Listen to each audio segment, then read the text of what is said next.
pregnant. Wait, you two had an affair? How did they end up in such a relationship? There's nothing to be done about it. We fell in love. What I'm trying to say is, the infertile, good-for-nothing one should leave. I'm gonna build a happy home with Liz, so you go lead your lonely life with Mom. Now get out quick. Yes, I'll leave, but remember, you're leaving too.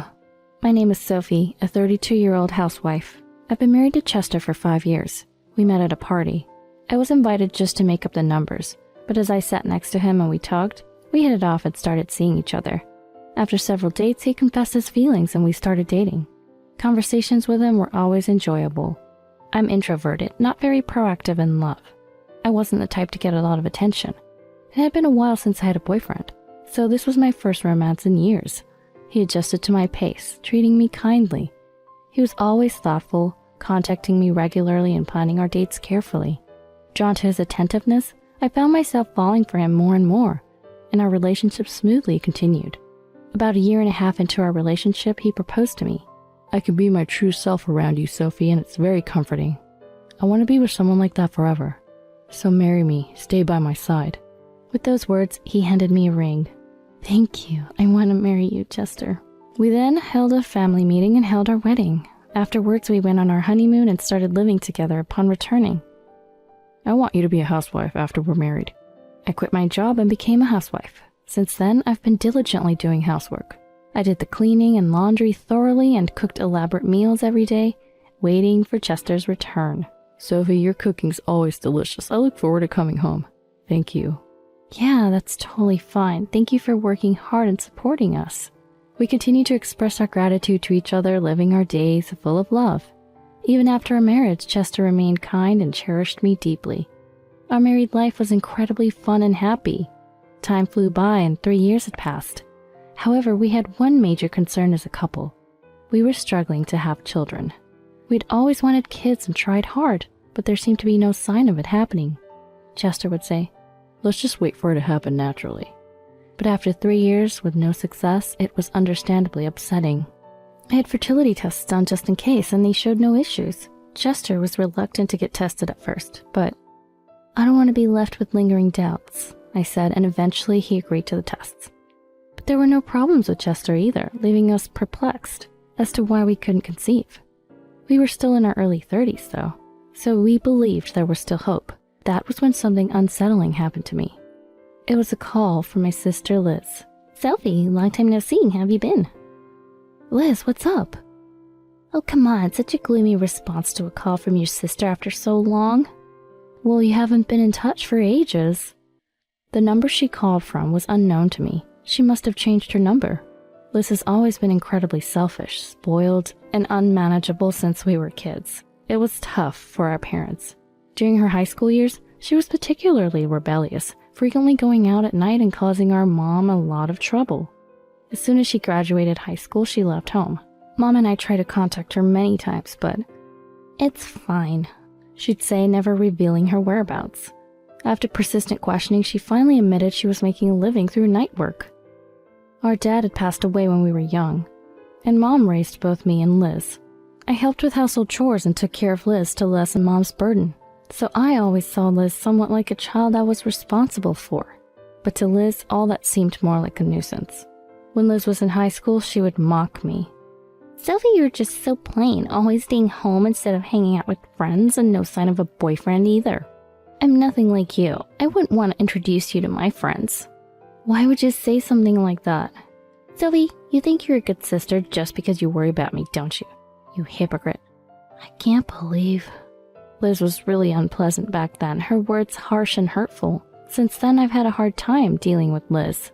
After leaving home, Liz would occasionally show up at our parents' house every few years, always asking Mom for money.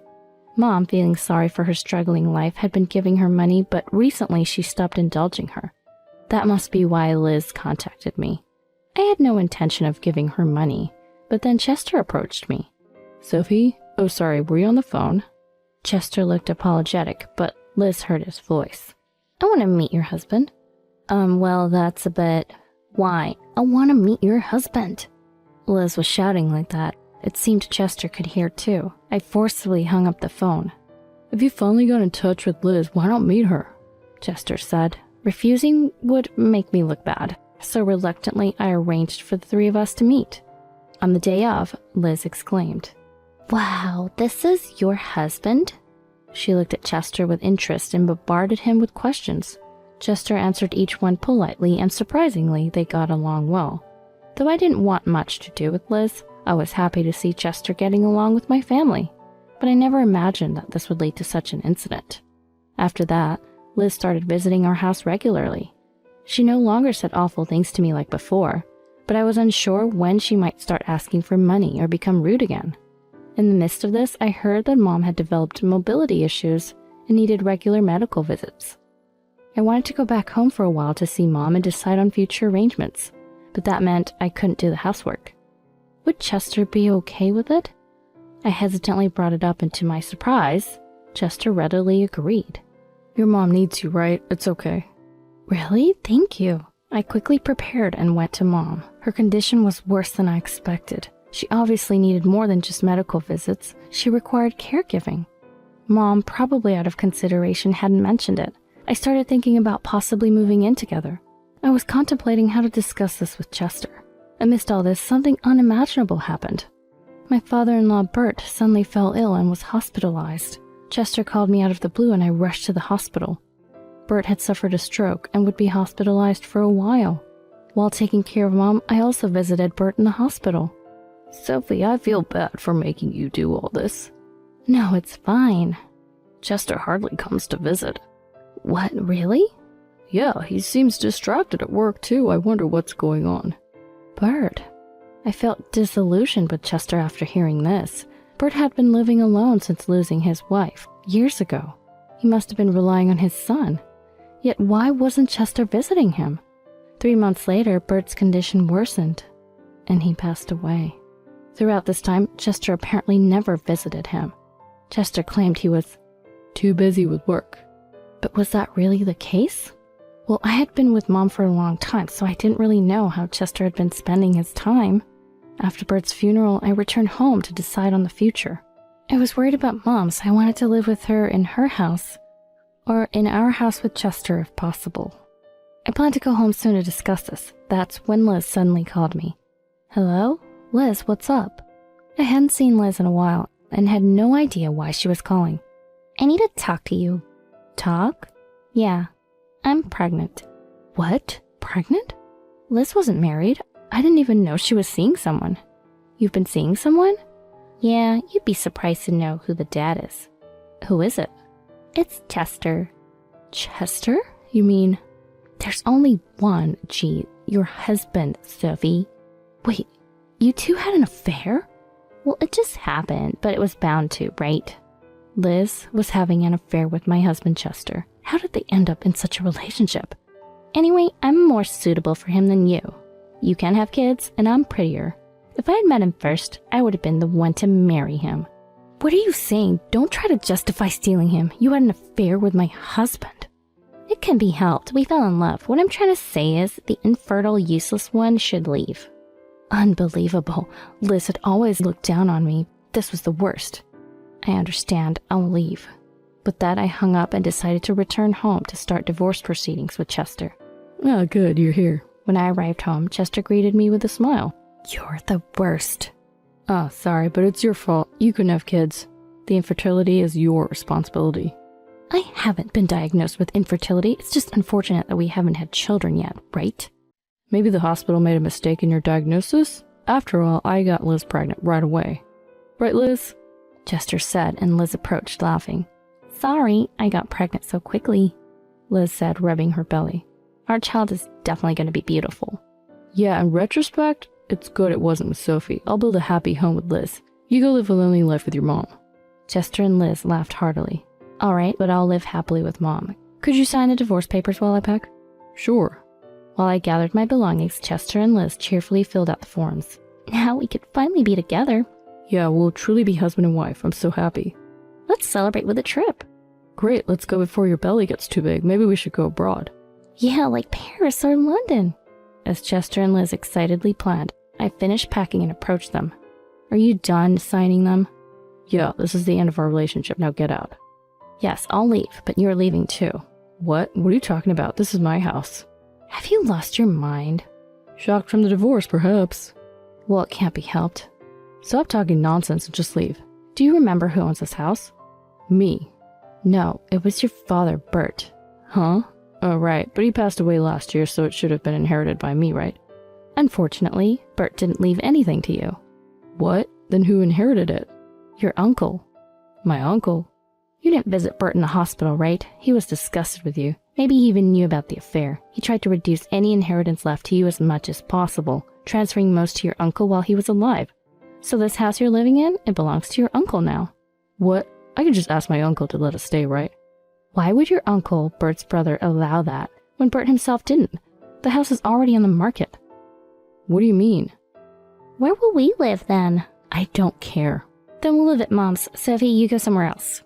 What are you saying? That's not acceptable. Mom cut ties with you. Besides, you did nothing for her when she was ill. Well, I felt awkward returning. If you really cared about a parent, you'd visit regardless, or at least contact them, right?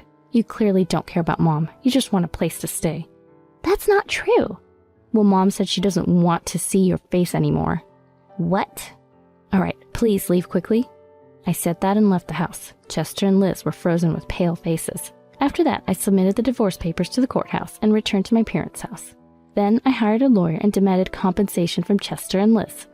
I sent a certified mail to Chester's workplace, ensuring that if he failed to pay, his wages would be garnished. This way, I was sure to receive a compensation. I moved to a new house with Mom. Our family home had many steps, and the stairs to the second floor were steep, making it hard for Mom to live there. So we decided to move to a handicap-friendly apartment. I anticipated that Liz and Chester might suddenly come and try to take over the family home. Therefore, I had the house razed to the ground in advance and turned it into a parking lot. We decided to use the income from the parking lot to supplement our living expenses. The new house was incredibly comfortable, and Mom seemed to be living more easily. The rooms were spacious, and with minimal furniture, it seemed suitable for wheelchair living. Also, I successfully found a job. Now I'm happily working and earning a good income. With the parking lot income, we're living quite comfortably. I was spending peaceful and calm days with Mom, but then Liz suddenly called. What the heck? Why is our family home turned into a parking lot? Oh, you went to the house? I thought you'd eventually come crawling back to our family home in desperation. So, Mom and I took care of it in advance. If the house was still there, you would definitely come, but now, there's nothing you can do. What? Stop taking the easy way out and start living on your own. Oh, but maybe you can't do that. What? Don't underestimate me. I can do it if I try. Then try hard. You're gonna be a mom. To be honest, a child born to you and that man is unfortunate. What? I can't imagine you two, selfish as you are, properly raising a child. Don't neglect him or her. That would be the end of you as a person. Don't insult me. I wouldn't do that. Well, I wouldn't put it past you. You're a slacker. Shut up. Just watch. I'll prove I can raise a child properly. Good. Do your best. It's none of your business. Enough.